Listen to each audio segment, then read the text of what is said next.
Assalamualaikum warahmatullahi wabarakatuh. Rahayu sagung dumadi. Misteri emas batangan Presiden Soekarno. Artikel ini kami baca dari Bilik Misteri.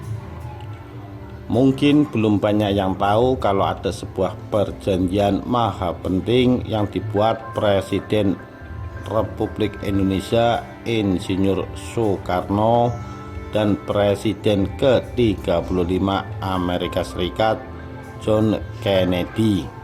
Konon penembakan Presiden John Kennedy pada November tahun 1963 yang membuatnya tewas secara tragis lantaran menandatangani perjanjian tersebut.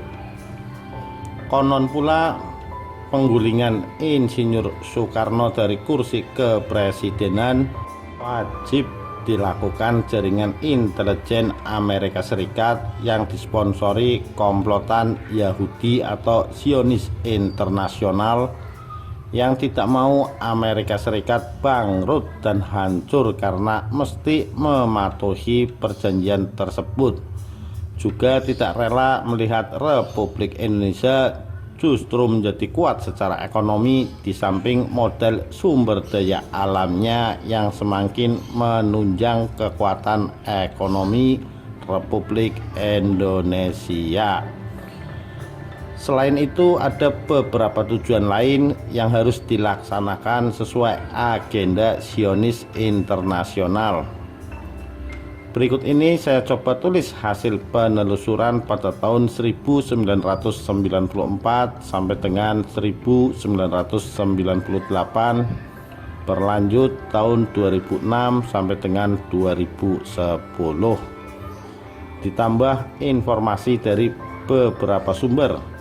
Tapi mohon diingat, anggap saja tulisan ini hanya penambah wawasan belaka. Perjanjian itu biasa disebut sebagai salah satu dana revolusi atau harta amanah bangsa Indonesia ataupun dana abadi umat manusia. Sejak zaman Presiden Soeharto hingga Presiden Megawati cukup getol menelisik keberadaannya dalam upaya mencairkannya. Perjanjian Geneva itu dibuat dan ditandatangani pada tanggal 21 November tahun 1963 di Hotel Hilton Geneva oleh Presiden Amerika Serikat John Kennedy beberapa hari sebelum dia terbunuh, dan Presiden Republik Indonesia Insinyur Soekarno dengan saksi tokoh negara Swiss William Fokker. Perjanjian ini menyusul MOU di antara Republik Indonesia dan Amerika Serikat 3 tahun sebelumnya.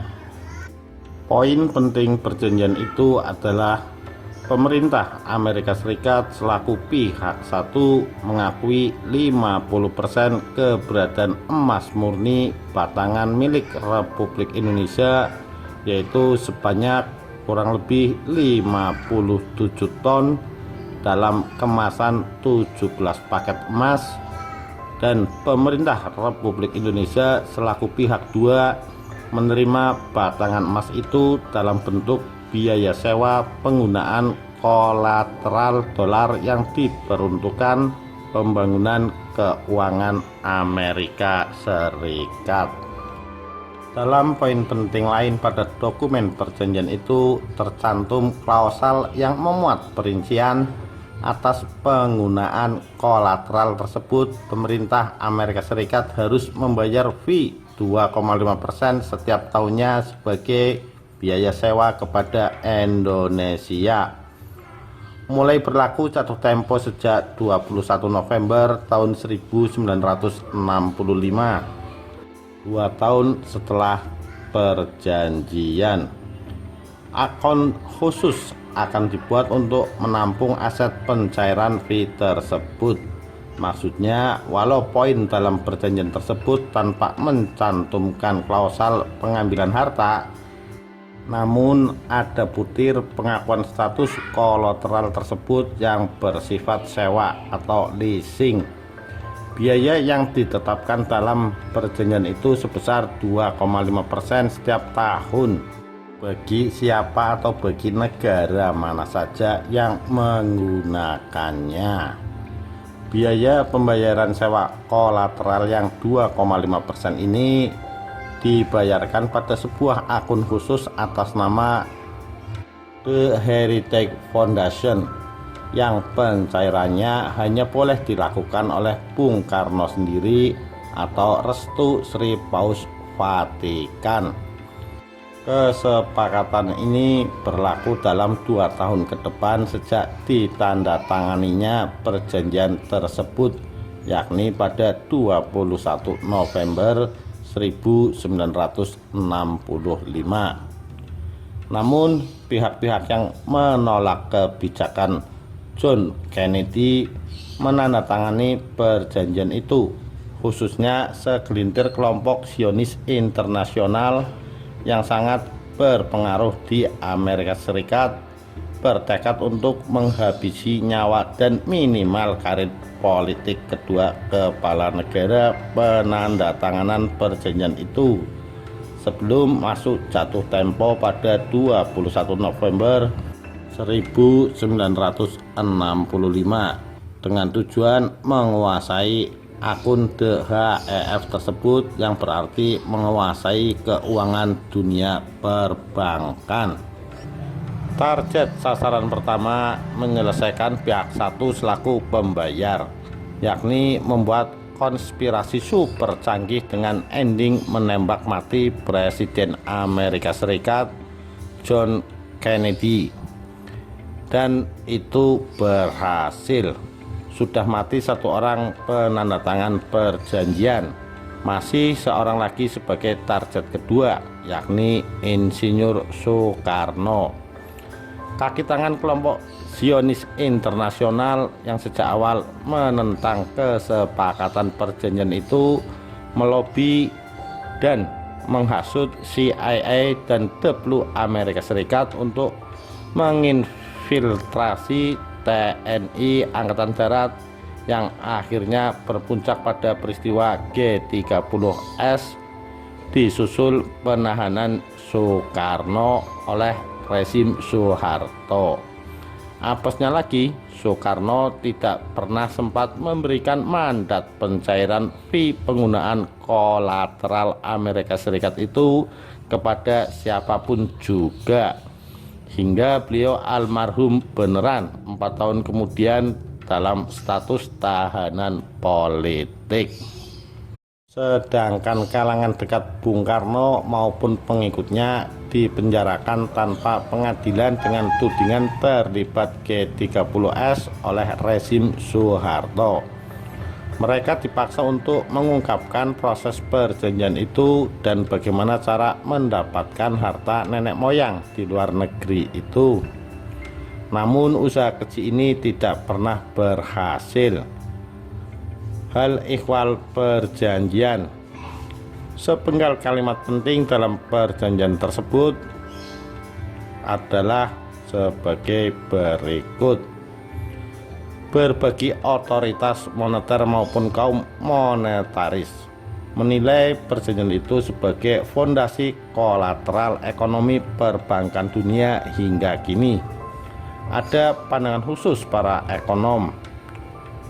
Amerika Serikat dapat menjadi negara kaya karena dijamin hartanya oleh rakyat Indonesia, yakni 57 ton emas murni milik para raja di Nusantara ini.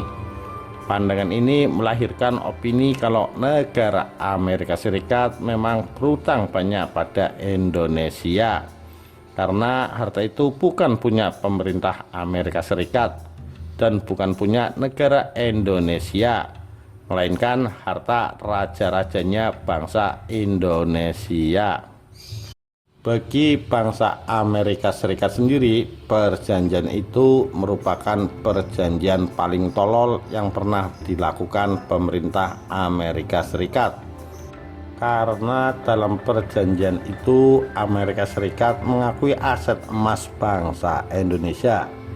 Sejarah ini berawal ketika 350 tahun Belanda menguasai Jawa dan sebagian besar Indonesia.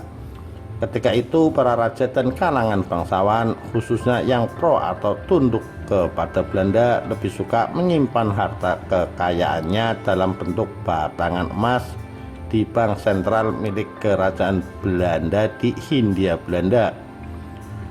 Namun secara diam-diam para bankir atas instruksi pemerintahnya memboyong seluruh batangan emas milik para nasabahnya, para raja-raja dan bangsawan Nusantara ke negerinya di Nederland dengan dalih keamanannya akan lebih terjaga kalau disimpan di pusat kerajaan Belanda.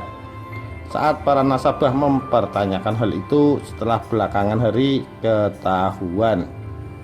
Waktu terus berjalan, lalu meletuslah Perang Dunia Kedua di front Eropa, di mana kala itu wilayah kerajaan Belanda dicaplok pasukan Nazi Jerman.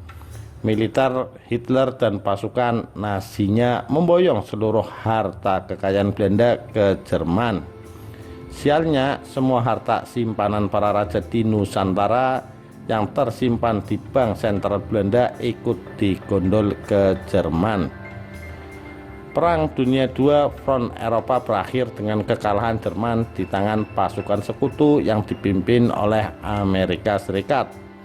Oleh pasukan Amerika Serikat, segenap harta jarahan Nazi pimpinan Adolf Hitler diangkut semua ke daratan Amerika Serikat tanpa terkecuali harta milik raja-raja dan bangsawan di Nusantara yang sebelumnya disimpan pada Bank Sentral Belanda. Maka dengan model harta tersebut, Amerika kembali membangun bank yang hampir bangkrut karena dampak Perang Dunia II. Oleh pemerintahnya ditargetkan menjadi ujung tombak sistem kapitalisme Amerika Serikat dalam menguasai ekonomi dunia. Belakangan kabar penjarahan emas batangan oleh pasukan Amerika Serikat untuk modal membangun kembali ekonomi Amerika Serikat yang sempat terpuruk pada Perang Dunia II itu didengar pula oleh Insinyur Soekarno selaku Presiden pertama Republik Indonesia, yang langsung meresponnya lewat jalur rahasia diplomatik untuk memperoleh kembali harta karun itu. Dengan mengutus Dr. Subandrio, Khairul Saleh, dan Yusuf Muda, walaupun peluang mendapatkan kembali hak sebagai pemilik harta tersebut sangat kecil, pihak Amerika Serikat dan beberapa negara sekutu saat itu selalu berdalih kalau Perang Dunia masuk dalam kategori force majeure, yang artinya tidak ada kewajiban pengembalian harta tersebut oleh pihak pemenang perang. Namun dengan kekuatan diplomasi Bung Karno akhirnya berhasil meyakinkan para petinggi Amerika Serikat dan Eropa kalau aset harta kekayaan yang diakuisisi sekutu berasal dari Indonesia dan milik rakyat Indonesia. Bung Karno menyodorkan fakta-fakta yang memastikan para ahli waris dari nasabah The Java Bank selaku pemilik harta tersebut masih hidup.